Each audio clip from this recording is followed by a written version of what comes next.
Good morning, everyone. I woke up about an hour early before I was supposed to get up and can't turn my brain off. So I thought I'd just process out loud with you. And what I'm thinking about this morning is not a discussion of faith, but just the numbers, just what's going through my mind. Um, you know, as a I'm not a doctor. I'm not claiming to be a doctor. I don't know better than doctors. Doctors are our experts. We need to turn to them. We need to listen to them about doctor things. But I am a business leader and have been for a long time. And in that role, you tend to try and think big picture, think strategically, look at all angles.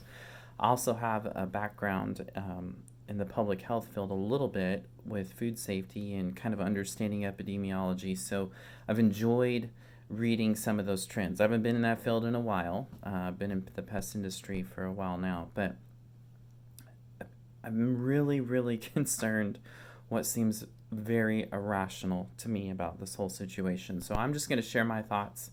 You may not agree. I'm not asking you to. I'm just processing out loud.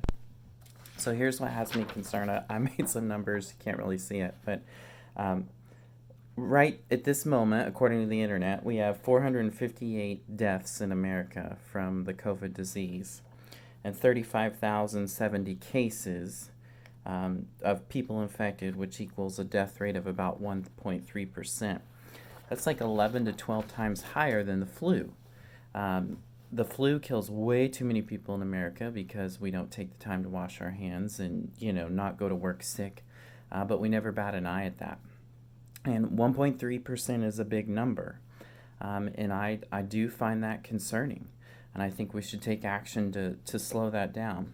But the one thing that concerns me from a mathematical standpoint, if you look at these numbers, we've only had the testing capability to test those exhibiting the most symptoms. All the experts tell us that there are tons of asymptomatic people out there, that this is like a cold for them, that they just get over it. And so there are two things that could change this death rate dramatically.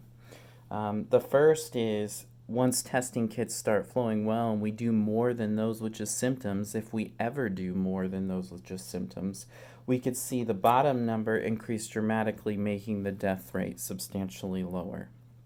The other real risk that we run is in the top number, where the deaths really started getting out of hand, at least for other countries that are further ahead of us in this thing, seems to be the availability of respirators or ventilators.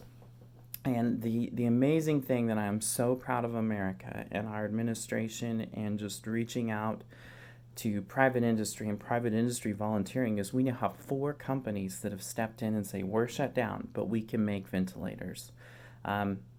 And so I'm very encouraged from a statistical standpoint that, if we pause our lives a couple of weeks and these companies get out there and they start making a bunch of ventilators, that this number could get dramatically better, this death rate. I think we could see that somewhere in 0.6, 0.5, which is still 4 or 5 times worse than the flu. But considering the trajectory of Italy is dramatically better. And it really does depend on how many people are we really going to test to increase the bottom number, and how many ventilators can we make and how fast can we make them to get ahead of those that will need them, where there would potentially be shortages that have caused other countries' death numbers to be astronomical. So in terms of COVID-19, I personally have a lot of hope. What is scaring the crap out of me, what has me laying in my bed wide awake, is some other numbers. And that is what we are doing economically and how many people that could potentially kill. To me, this is an equation. We have to balance it. Our government has to balance it. We have to demand that they balance it. And the point I want to make this morning, what's had me laying in bed wide awake for 2 hours, is, are we being reasonable on both sides of the equation? Being in the bug business, I get to disproportionately work with the incredibly poor. It is something that I cherish. The stories I could tell you, friends, of the things that I see every day would break your heart. They would make you grateful for your life. They would change your world. And it is the greatest privilege that I have to work with these poor people. So I'm going to share some numbers with you. Right now in America, in poverty, 49 million Americans live in the poverty rate. That is a huge amount of people. That is people in this community that you know, that you see in public places and think everything's just fine, and you have no idea what's going on in their house. In 2018, we had 67,300 people die of overdose. 67,000 people die of drug overdose. In 2017, we had 47,000 people take their own life, 2 times the amount of people that were murdered through homicide. 47,000 Americans killed themselves in 2017. The USDA currently says, from the recent numbers I could find, which was 2015 data, 4.3% are very low food security. 11.1% are food insecure. And lastly, one that breaks my heart all the time. There are 683,000 cases of child abuse in 2015. There are 1,670 child abuse recorded deaths. Many of you may be like myself, and Wall Street seemingly doesn't matter. I don't have a retirement right now. I know that's a mistake. I'm 37 years old. The reality is I put all my retirement in starting my business. And if I lost everything to save one life, it would be worth it. But my concern is we're not grasping what's happening economically because we don't instantaneously feel it. There's a lag curve. We saw this in 2008. At this point in time, right now, we are by definition in a recession that from a statistical standpoint of the stock market is already worse than 2008. In 5,000 more points of the Dow falling, we will be in a depression. My question, my laying awake at night processing America, is the irrationality of all of this, of the extreme measures that we're taking is starting a second Great Depression going to skyrocket. Child abuse, poverty, hunger deaths, suicidal deaths, drug overdose deaths.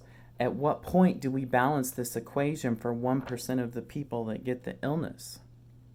I am concerned that we are only focused on the immediate illness and are potentially driving off a fiscal cliff of a great recession that will result in far more death than COVID-19. I do think we have to balance this. And maybe part of that balance is we do take a 2-week quarantine so that we can get a jump start on more rest or ventilators to make this equation better. But we cannot ignore these numbers. We can't ruin the economy and make the 49 million people that already don't make it well potentially increase their deaths exponentially. Economies don't recover overnight. It took us 3 years to seemingly return to normal after 2008's crash. I can't fathom what a Great Depression would do. So I share this video and just my thoughts. I'm just processing out loud. I'm blown away that in my own community, which has had 2 official cases, I'm sure there is 1,000 more that are out there unreported, but 2 official cases in Sedgwick County. Our own Sedgwick County medical doctor is saying it's not to the point that we need to close stuff down. And yet, on the news media Facebook last night, there were thousands of people saying, shut it down, shut it down. We have to be rational. We have to look at the big picture. We have to balance the death that an economic collapse will cause with the death that this disease will cause. There is an equation. So I just implore you, please be rational. Please think big picture. Please consider both sides.